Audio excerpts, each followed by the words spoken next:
Welcome to the Carnage Candy review of the Conjuring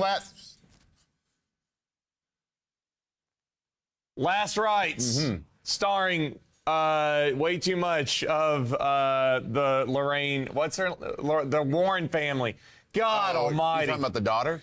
Yeah, well, everybody. They're okay, listen, Conjuring, it's 1 and 2 are some of the best horror of maybe the past, I guess, 2 decades now. What, Conjuring's in the late 2000s? I would go out and say that The Conjuring 1 and 2 are still some of the most terrifying moments I've had in theaters. Yes, and I think Conjuring 2 was in my all-time top 10 that we did. It deserves to be there. About a year ago. And, you know, this director from La Llorona and... This director has done nothing but Conjuring universe movies this whole time. Yes. He did La Llorona, he did Nun 2, he did the previous Conjuring movie. I think he might have done the last Annabelle movie as well. Let me double check it. Okay, well, the guy... I guess the movies perform well enough at the box office. He did not. He only did La Llorona, Devil Made Me Do It, Nun 2, and now The Conjuring. Okay, so Nun 2 was like probably the best movie he's made out of this universe. Have you seen Nun 2? No, I've seen the Nun 1. Okay. I didn't watch the Nun 2. So he's taken over the mantle, and like it's not even necessarily a review about this movie right now, right? Because let's be real, this is way better than Devil Made Me Do It. It is drastically better than that movie. Devil Made Me Do It is terrible. I think Devil Made Me Do It is like a 3. I think it's like a 3, yeah, you know. I would go out and say that The Devil Made Me Do It was probably one of my biggest letdowns. Yes. That I'd had in a long time. Because the story to The Devil Made Me Do It should have made it an awesome movie. Yes. But it just wasn't. And so we have another family haunted by demons. Yep. A large family. They've got 4 daughters. Their parents live with them and the parents. So you've got a family of 8 in this house in Pennsylvania. They're haunted by demons. Yep. We've got an axe guy. We've got an old lady who's scary. We've got, There is another, it's three ghosts. And there's another one that I think you only see one time. Yes. If I remember correctly.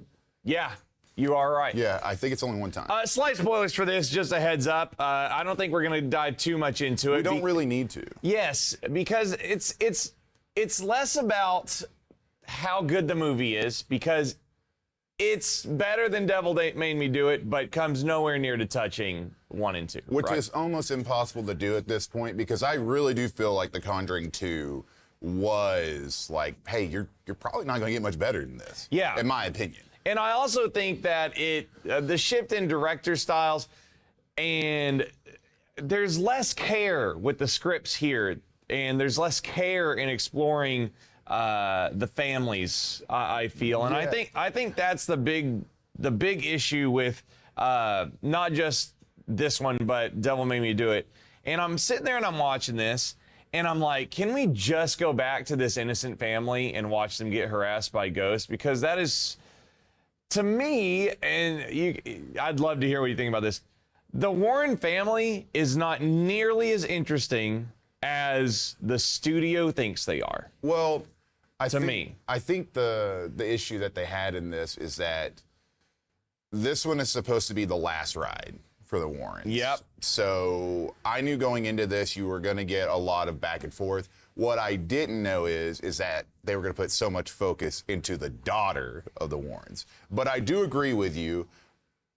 I think they should have spent more time on the family in this one and kind of pulled back on the Warrens. I don't think the Warrens should have showed up until like the last 30 minutes of this film. Yeah, I think As so. like hey, this is our last ride. We're coming in to help you. Yeah, and it's like a special treat that the audience gets. But instead, we get a semi-origin story with their daughter Judy, played by Mia Tomlinson, who's fine. I understand that there's probably some kind of passing of the mantle here. 100% that's what this movie is. Yeah, and maybe they can squeeze one more movie out of this with Judy and Tony, who is Judy's love interest. played by Ben Hardy from like Six Underground and The Boyers, that Sydney Sweeney movie. That's what he's from. Yeah, Okay, he's just so attractive. He does really well in the movie too. Yeah, he does well too. I got to be honest, I'm kind of rooting for him as this guy who's trying to win over the Warrens' affection. He does a great job. Yeah, I'd say he's definitely a highlight. Judy plays vulnerability really well. She does. She also she's got the gift. Throughout the movie, Lorraine is telling her to suppress it. I don't know. It's a Padawan becoming a Jedi. Yeah, it's that kind of story. It is. Frustratingly so, though, because I don't know why Lorraine would tell her daughter to suppress her ability to see dead people when eventually she's going to be handed the keys to a room full of the worst demons in human existence. Well, it's also because of what happened in Annabelle and how it came after her. She knows that her daughter is definitely being targeted. Yeah. So. I will say that this is the kind of movie that, like, if you really are hungry to love it, you should rewatch like every Conjuring movie. You should rewatch some Conjuring movies and a couple Annabelle movies so you can like really, because I know that there are references that I missed here and there. There is a lot of it in this. I think that this is if you are a die-hard fan of Conjuring and you love everything about the universe, then you'll really enjoy this film. You will. It is catered to you. Or if you're looking for a movie that you just want to go into and jump at loud noises, this is the movie for you. Because you will, because I did. Yes, and there is one really effective jump scare, and I think ultimately the way that these movies have become assembled is my issue with why they'll never be 1 and 2, right? Because I think 1 and 2, those movies fight so hard to earn their scares and subvert what's gonna happen with like what you're expecting. It's the buildup. Yeah, and I think with this movie, like Grayson said, I think this movie is it's pretty much worth seeing. It is. I'd agree with that.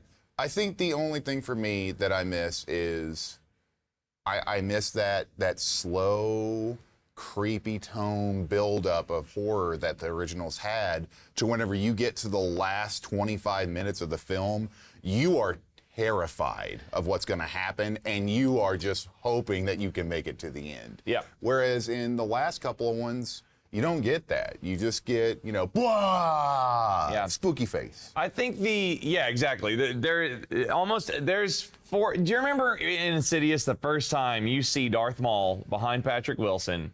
It's horrifying. It is horrifying. I remember that part being horrifying, and I remember whenever I saw him like running around, I was like, oh, at the end. Yeah. I didn't like seeing the full thing. I liked the halfway peeking. Yeah. I think that face bit, there's a creepy person that cuts to.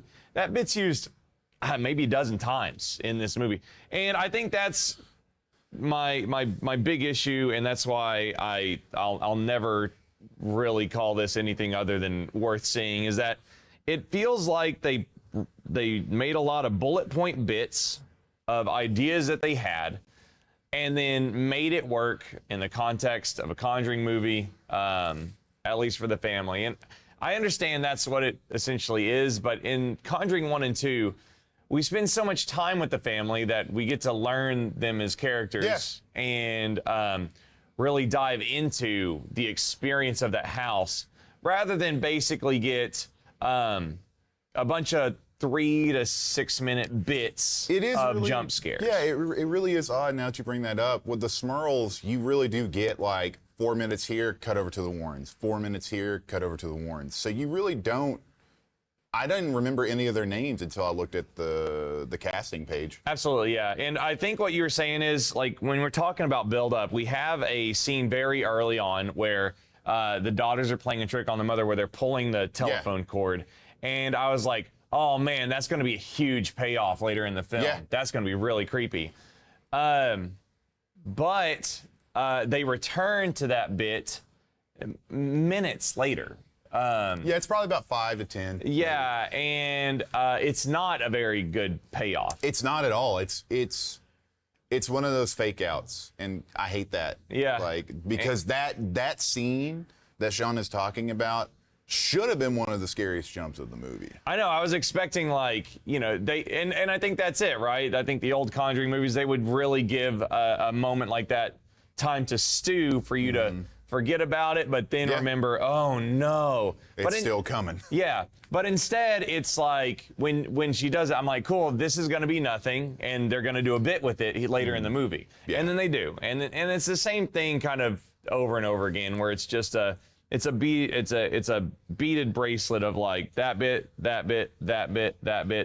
perforated in a long. I did close my eyes one time while they were focusing on the Warrens. Like, Oh, did you? I didn't fall asleep, but I did go. And then it was just, I just am not there for the Warrens. It's a blueberry muffin with nothing but blueberries in it. Just a big pile. Do you think the reason why you aren't there for the Warrens is because of how bad the previous film was? It kind of soured it a little bit? I think that I think it's just like this tone that the Warrens are the star. And that bothers me because for me, the demons and the family should be the star of Conjuring films, not the Warrens. The Warrens are, you know, I think Poltergeist is obviously the easiest thing to do, right? It's like that medium that they have come in, the lady with the squeaky voice. Yep. She's awesome because she's a little cherry on top. Yep. She's some fruit. She's the extra bit. Yeah, she's some fruit and icing on an awesome cake, right? And I don't know, it's just like you don't have cake here, right? And it's in the icing, which is the Warrens, doesn't taste that good either. And I think that's it, right? I think that I want misery and sadness and desperation, which you do get a little bit of. You do, because you have the passing of the torch story. I'm kind of, I think that the Warrens should be 40% of the story, in my opinion, because they are always the saving grace of the film. So they should be 40% at least, whereas the other percentage of the film should be about what this family is going through and the build up to where you do have them be like, we have to do everything we can to bring them in. Yeah. And I think that there's even a percentage here that is family without ghosts. You have to have the other build-up as well. Yeah, and that build-up is almost non-existent here. We get almost nothing on that front, other than they're a hard-working family from Pennsylvania. They live next to the steelworks, dude. Yeah, that's all you really get. So there are a couple of things that you look at that you're like, oh man. But as far as a last ride for the Warrens, Yeah, that's passable, I guess. I would say it's like, I would make it comparable to T3 for Arnold as a last ride, where it's like, that's a movie that's got some good parts in it, but I don't know about this is the reason it was the last movie. Yeah, that part didn't make any sense to me. It does, or this is the reason this was their last case, and it's like, okay, cool. I mean, like, I got old too, so. I will tell you, from seeing the last 3 cases that they had them go through in The Conjuring to this one, whenever I look at it, I think to myself, I really do feel like Conjuring 1 and 2 were a lot more hardcore than this one. Yeah, the stakes were much bigger in Conjuring. Conjuring 2 stakes are huge, right? Yeah. Oh my God! Thank you so much for talking about the stakes. We have something I have a pet peeve with, and I think this is definitely a this director issue more than anything. But I cannot stand an ending that is just screaming and yelling for Jesus to repent. Oh yeah. And glass shattering and stuff like that. I think that's why Conjuring 1 is awesome, right? Because it's still like intense, but not just like a bunch of nonsense shrapnel. Yeah. 2 kind of has that issue with the upstairs bedroom at the end and the rain and all that. But like That ending's sick though. it is sick. That ending's sick. It is sick. But like by the Nun and this, it's just like a bunch of like, and it's just like my senses can't even take it. So I think whenever I think about The Exorcist, it's like, man, the stakes are so high, but it's still just like the priest being like, hey, fuck you, get in this body. I'm taking you downtown. Yeah. You know, and I think that like, I don't know. Just as soon as you said that, I pictured the priest jumping out the window. Yeah.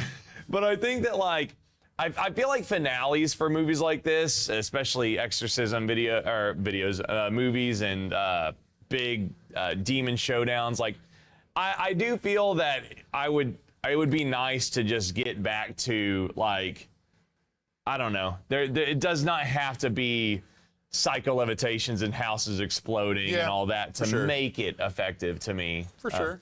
But yeah, the last rites, it's like, to build it up as a farewell is like, I don't know. I don't feel like you should market it like that if you know your product isn't gonna live up to the hype. But again, I'm if you're a casual Conjuring fan, like Grayson said, I think you're gonna be. You'll be fine with it. Yeah. Like honestly, you'll be fine. You will go into this saying to yourself, oh, at least it's better than the last one. Yes. And that's okay. That is perfectly fine. What do you give it, Sean? Go blind. Go blind. Okay. Stick them hands out. Okay. And okay. My hand is out. Is your hand out? My hand is out. Okay. Open in 3, 2, 1.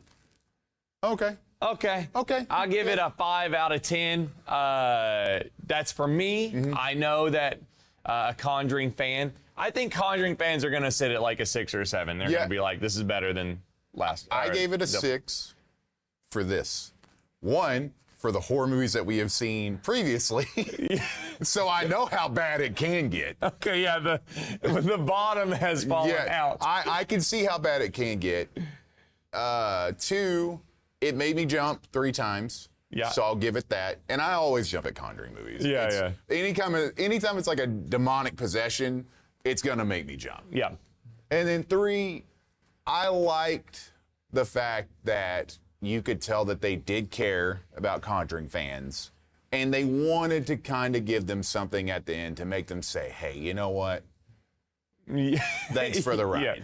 Yeah. So I'll give it a 6. I know it's not like a high score, but I think it's a perfectly fun film to go see in theaters with people and just have a fun time. And I would say in theaters. I think if you're going to see 100%, this needs to be a theater experience. You need to go to a theater with good sound so that you get the jumps that you want and you have fun. Like, take a group with you, enjoy the jump scares, and just have fun with it. Yep. So the future of The Conjuring in question, but I'm sure that there are 3 or 4 more spinoffs that they'll be able to get out of this one. For sure there are. And maybe there'll be some heat in there. I have a feeling it's going to start going into stories from all of the antiques in the Warrens' room. Yeah. Because there's so many places they can go. And also, that doesn't mean they can't make prequels, you know, with Lorraine and Ed and all that. So. Very true.